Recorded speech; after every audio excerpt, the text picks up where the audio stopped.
LF Looking for sup. sup. Looking for sup. LF sup. Looking for sup. So as you saw from the intro, it looks like the support shortage is back. So a couple months after the game first came out, it really was a problem here in the West, but it didn't seem like it was a problem in Korea.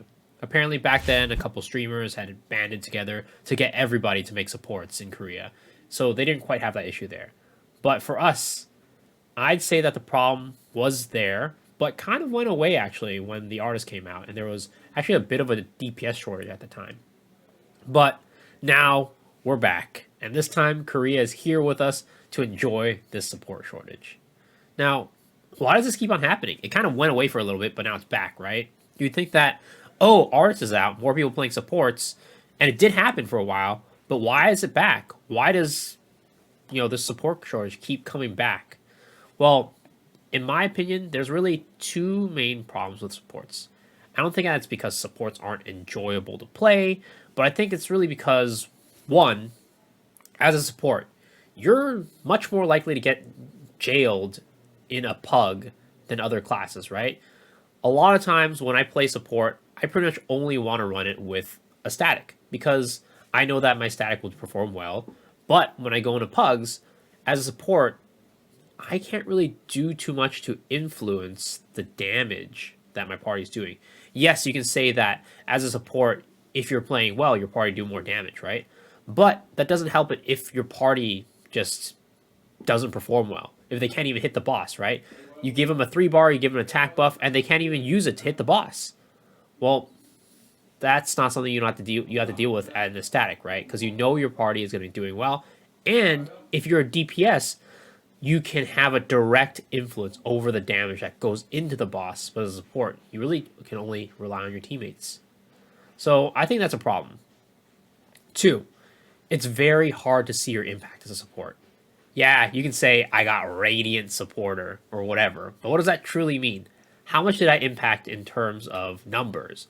Was it because I had a big juicer in my party? That's why I got that? Was it because I was actually good at spreading out my buffs to all the members of the party?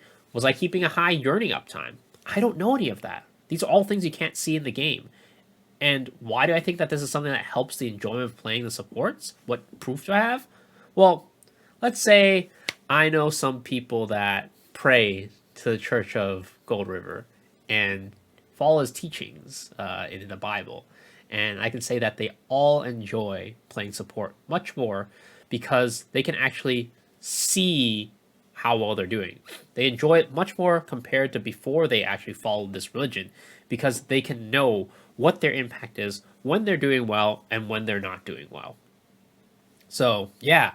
And three, I know I said two reasons up above, but hey, it's my video. So, three, I think that it's because because supports are less enticing to play, right? You need to do something to incentivize people to play support. While I think it's really hard to fix number one, the jailing problem, I actually think it's pretty easy, or the solve is much more easy to do for number two and number three. Let's start with number three, actually, the incentive. I think Smilegate should incentivize people to play support by making it so that one support in your roster gets bonus gold from raids. Let's say they earn 1.5 times more gold compared to a DPS character, right? That way, everyone will be incentivized to have at least one support in their 6 gold earners. I wouldn't, at the moment, go quite as far to say give every support in your roster bonus gold, but because I just don't know how much that will affect the economy, right? It might be a case where there's a ton of supports. Everybody only wants to play supports because they get increased gold, right? And then it actually creates a DPS shortage and gold gets inflated again. But, I think that if we make it so that, we reward people for playing supports with something like increased gold, it'll go a long way.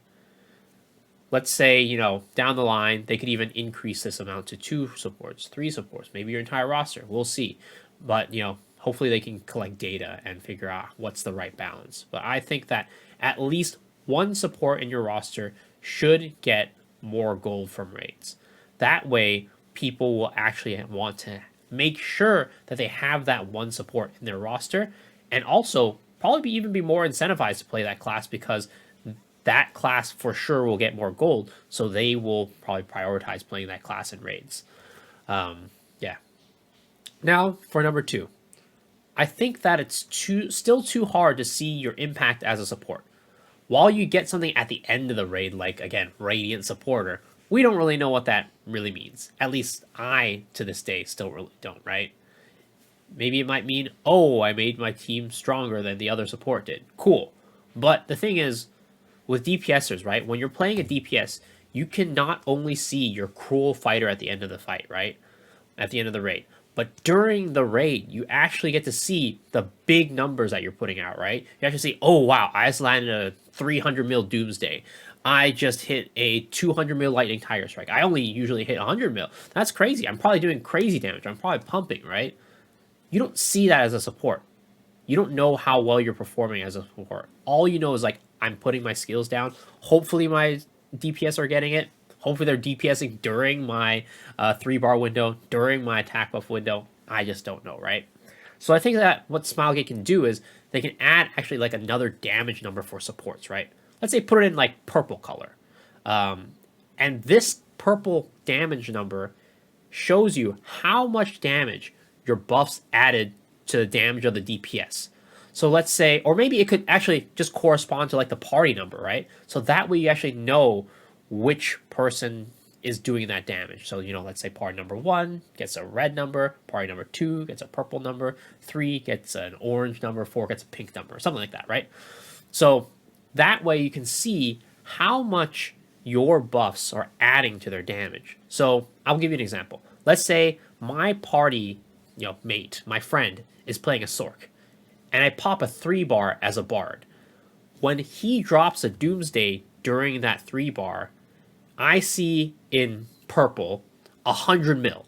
And that's how much damage my attack buffs, my 3-bar, my brand added to his numbers. That way, as a support, you know, I did that. That was me. That was me. I made that 100 mil happen, right? And you could also tell, like, oh, shit. I didn't see any purple numbers when I popped that 3-bar, right? I'm messing up. I didn't use it at the right time. Or maybe it's just like, oh, shoot, I don't see any purple numbers. My attack buff is not up. I need to get my attack buff up. I need to put that brand on. I should play better. Something like that would actually be amazing for support players. That way they can actually see their impact and how well they're performing in a raid. So I think, yeah, first base level, right? Add that gold incentive. That's like the easiest way to do it. It's extremely easy. Just make it so supports get a little bit more gold. And it's probably the most effective, most bang for your buck way to get people to play supports, right? Because it's easy, and I think it'll actually increase the amount of support players by a ton. Now, the bonus, and I think what would actually make people, want to play the class more, not just because of the gold, but because it's fun and you could see your impact, is adding those damage numbers. I think that if you could add those damage numbers, it would make support so much more enjoyable to play and make people actually want to play them because they can see their impact, they can see where they can improve on and where they're not doing well, just like as though you're playing a DPS character. So hopefully smilegate sees this, or whatever. They probably won't see it, but hopefully this will, get to your ears. You can spread it around to your friends, whatever it may be, and we can actually make a change to make supports better and more fun to play.